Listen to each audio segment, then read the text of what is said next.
Welcome to our interview, where we dive into the experience of people who left their home countries to start a new life abroad. Today, we will hear from an OFW and a foreigner who chose to live in the Philippines. They've dealt with different cultures, language barriers, and unfamiliar customs.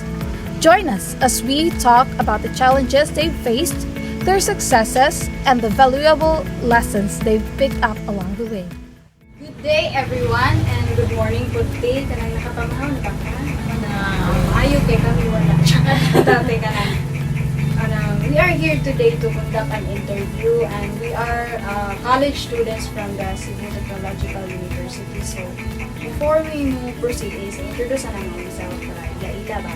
So ako din si Ashley Katie Guardiana. Then, ako si Regine Malalay. Sharina Hernandez. Oh, yeah. Before me mo pante is, can you please introduce yourself like a little background? Good morning po ninyong tulo. Kanang, ako di ay si Maura Brato, na akong edad karon is 58. O, nagpuyo diri sa Torrent Santo Niño. Tay ko siya. So, kanang, kung saan nga lugar ay mo na trabahoan sa Sa Kuan, sa Oman Country. Saan na? Oman Country. Kanang Middle East. Middle East? Middle East. Karo po kalungan na. Ma-search mo na siya. Indot siya dito rin. Doon mga kuan, Qatar, mga Gulf country na siya. Kaya po tourist dito rin. Daghan kuan to open country na siya ng lugar. Daghan ay Pilipino that work dito. Kuan ko kanang DH man ko. State jumper. Kuan ko katuig. 2 years akong kontrata dito. 2 years akong kontrata. Hindi mo man dyan ako kontrata kay kung di na mo noon mas makuan man ka kita may makabayad kung So kami may makabayad sa amo ang kuan mo ko uli may ana kami may makabayad nako na gasto so isa kung sa kalisod among trabaho dito amo lang gyud ato so what challenges have you faced when talking to people from other cultures while working abroad, meaning country ka na? Kung sa'yo mga pagsulay, hindi mo nga na agian mo while communicating sa mga tao. Ang pag-igabit, pag-istorya ba? Istorya nimo.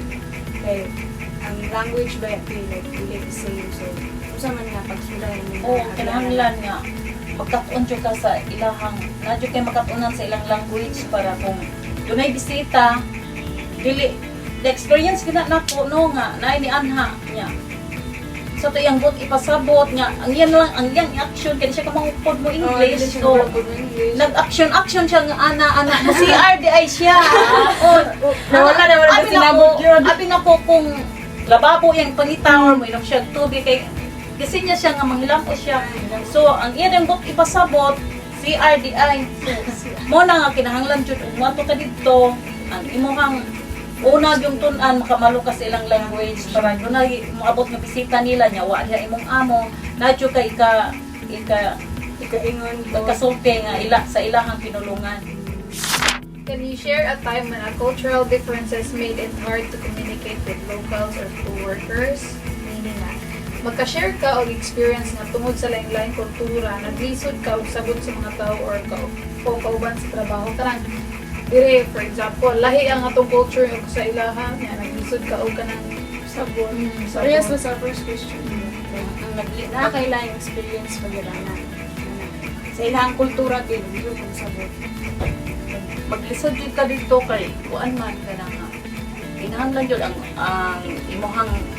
imuhang pagsuot kinahanglan nga magkuan jud ka mangutana jud ka kun ang uban tagaan man ka og uniform sa amo wala lang pero di ka pwede nga magsuot ka mga short mubo or mubuong mag-crop top ka dito kinahanglan lawlaw gid mo ang isuot or maglong kuan jud ka kanang long pants jud ka di ka pwede nga magkuan nya kinahanglan kinto jud ka dito kay naa niya dili na mauyunan ka kuan or pero mo kuan noon sila kung di sila gusto sa imong silang nakita nimo mo sulti noon sila nga ayaw na mo hata labi na ng Ramadan.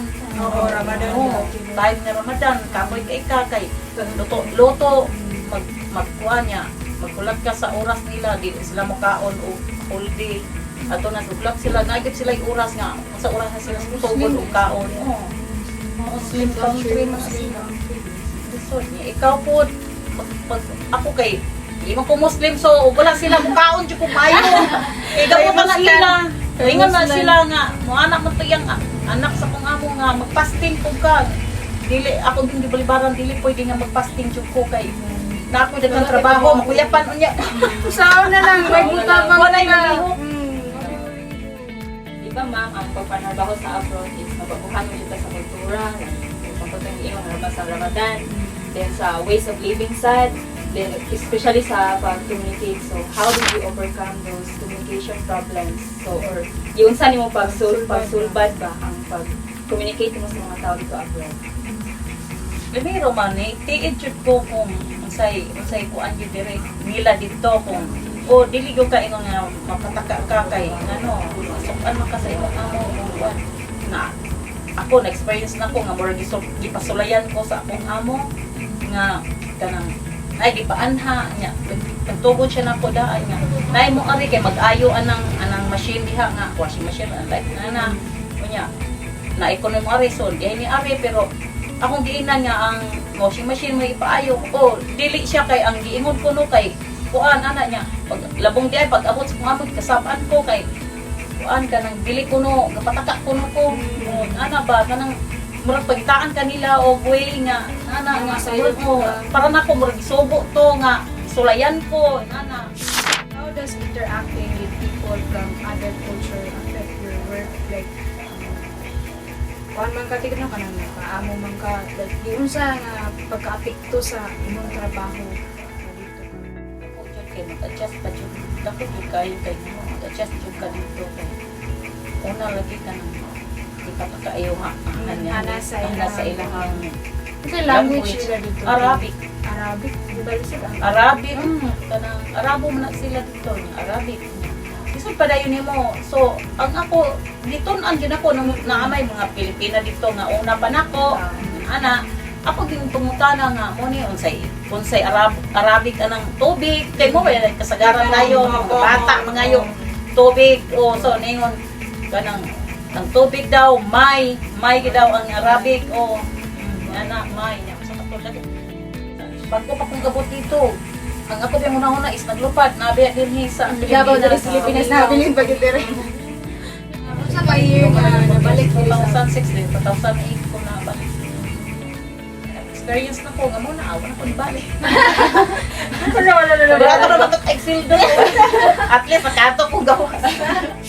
What advice would you give to our fellow Filipinos planning to work abroad on handling language and cultural differences?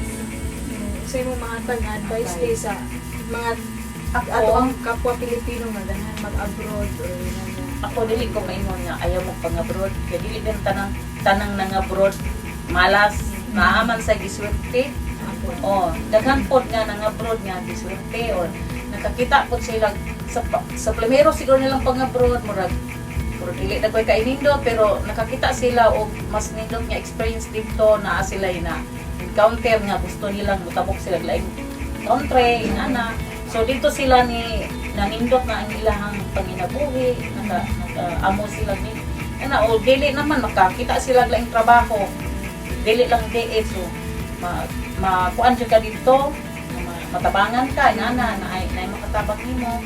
Makakita ka laing trabaho pero dili ko maingon nga kanang ayaw kay mo ba nga pati kay sa abroad dili okay ra ang imo lang jud dito is ampon kita sa Ginoo nga ang atong gipangayo nga makakita makakuan tag amo nga nindot nga dili ta dogdaugon ana jud nya di po kaingon nga magbinaldita ka dito imo ra gyud is kung baba ra po ka dito dili po ingon nga magpadogdaog po ka dapat time nga kana nga respeto jud kasi imong amo. Pero kung sa ilang sugo, imo din ang buhaton, kinang sa guluhon, din mo imong trabaho. Kaya ang mga pruday, experience mo din na, experience sila. Kaya dagan man po na, swerte kayo ang ilang pagpangabroad.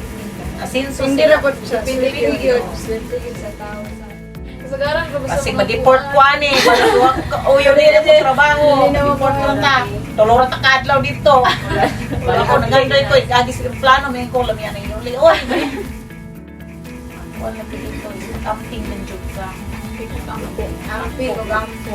2 A's. Wow, 2 A's. Amping o gampo. Ora to aming pangutana din. Salamat kayo. Thank you. Pagig halubi. Salamat gid ka pag Salamat ng mga Kasi na kasi taon graduhan mo mamukta ko dako. Uy, dako ka. Uy, dako ka naman. Hindi naman.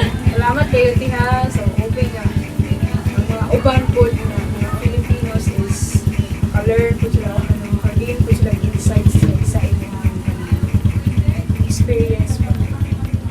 Salamat kayo. Salamat kayo. Hi sir, good afternoon. So, how are you? I'm good, thank you. Wow, that's great. So first and foremost, let me introduce ourselves first. So I am Janari, and this is Shireen and Ashley. So we are first year business science college students from CPU Mualbual. So we're here to conduct an interview with you. Yeah, alright. But first, would you please introduce yourself? My name is Peter and I'm from Australia. Yeah. That's great. I really love the accent. Yeah, it's very nice to meet you. So for how long have you been here in the Philippines? I've been living in the Philippines for the last 10 months. Oh, that's Yeah. great. So how's the experience? It's very nice, yeah. I mean, yeah, but me and my wife live here, we've got a small baby, Yeah. so yeah, it's pretty good actually, yeah. I like it. Here's the thing, Mr. Donor. Yeah, down here, yeah. What was your first impressions of the Philippines and its people, and what do you find most interesting or surprising about the Filipino culture? Ooh, it's very hot here. It's very The hot. people are very friendly. Yeah, and they're very family orientated, you know. Yeah. It's a lot different to Australia. I'm from a cooler temperature, so It's very yeah, hot it's very here in the warm, yeah. Philippines. What we get every time in Yeah. foreigners. How has it been communicating with Filipinos? Have you have any problems? Ooh, yeah, it's very hard. I don't speak Bisaya. I only speak English, so Yes. yeah, it's really hard actually. I just lucky my wife; she can translate for me where possible. Yeah. Can you share a time when cultural differences made it hard to connect with Filipinos? You guys are very superstitious with things, you know, like. We have so many beliefs here. Yeah, well, in Australia we don't believe really anything, you know, like when my wife was pregnant, you know, like she wasn't allowed to touch the dog at night That's what time we call because something the dog like- could come out hairy, the baby could be hairy like the dog, and just heaps of, you know, just things I'm not used to, you know, but yeah, just gotta learn with So many experience. superstitious Yeah. beliefs here in the Philippines. What have you done to deal with the communication challenges like the language barrier? Ooh. Yeah, I've tried to pick up a few bits here and there, like the Messiah, but it's very hard. I usually just smile and wave, and my wife can translate things, so it's very hard. Yeah, yeah. Have you learned like any Bisaya word here? I've got to Like- do some pieces. Yeah. No, I can't think. You got me on the spot here. Anyway, yeah, I know a few bits and pieces, but yeah, no, it's not enough to get by though. So I usually like to find people. A lot of time to learn like a specific language and you're not familiar with it. Yeah. What advice would you give to your fellow foreigners about understanding local customs and language when moving or visiting here in the Philippines? My advice would be try and learn some of the language if possible, because it makes it a lot easier. Look into the customs and try and understand them as well before you come, because sometimes, you know, you may think you're doing something right, but it may offend other people like you guys, because I'm not used to the way, and then you may say something to me that may be the same thing. Yeah. So it's just like do some research before you come, and Yes. yeah, It's all good. Yeah. hopefully, yeah. Well, that's all for today, sir. Yes. We're really thankful that you agreed to have an interview with us. Okay. That's all. I hope that's enough for you. Thanks a lot. That concludes our conducted interview with our two amazing guests. we've heard about the challenges they faced, from cultural differences to communication barriers, and how they adapt it to their life in a new country. Their stories highlight the resilience needed to embrace the change and diversity. Thanks for joining us, and we hope their journey have inspired a more open and compassionate perspective. Until next time, and stay curious.